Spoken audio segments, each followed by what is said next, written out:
We've been through the seven spirits in spirit school, and I just want to remind you. I want to remind you to engage with these beings. We say, oh, I don't want to take away from the Holy Spirit.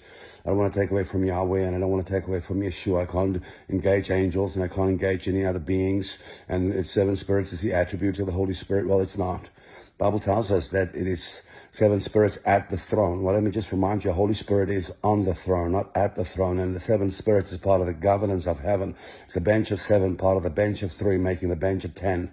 I don't want to go into detail regarding all this, but I need you to, as a son, begin to engage with these beings. Tonight we're doing wisdom, and the spirit of wisdom, and she is an incredible being. She teaches you more than you can fathom or even begin to understand.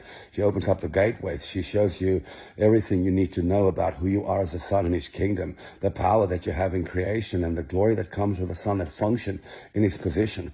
He teaches you about your position, and she teaches you how to govern from out of the kingdom of heaven into creation. She shows you the power that the Father has given you, and she reminds you of who you were before you were set into the womb. It is probably the most important thing you can do outside of walking with the Holy Spirit, to walk with the Spirit of wisdom, to let her guide you, let her begin to teach you. She's one of the tutors, one of the teachers, one of the trainers, one of the ones that's meant to take you to the deeper places, one of those beings that the Father has allocated to teach you who you are, to remind you, to bring you back to your remembrance, because you were an ancient being walking on an ancient path. You were before the was. You are a being that was in the Father's loins before creation even begun in any way, fashion, or form. You've always been there. You're in his image, in his likeness.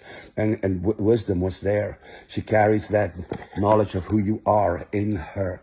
And she wants to open you up to it. She waits for you at the gates. And she stands there and she longs for sons, mature sons, to come and engage. She stands with Prudence, and Prudence hands out witty inventions. See, it is to give us the riches. It is to give us the responsibility. It's to put us in position. It is a call from mature ones, for the mature ones, to begin to walk in their full potential, to begin to stand in what the Father has for us, and to begin to function in creation with fullness, to begin to understand the value that the Father has put on us, and to shine with that brightness and that light into creation, to bring order, to bring restoration, to bring things back into place. And I urge you, this is not a time to stop engaging with the Father. It's not a time to stop to engage with these beings. It's a time to elevate it, go deeper in it, go harder at it, and enjoy the spirit of wisdom. Enjoy all seven of the spirits that Yahweh has placed before you, because they will teach you and train you about who you are and put you in position according to what you've planned and according to what your purpose is and what your destiny is. You have agreed to some things before you were sent into the womb, and they remind you of all of that.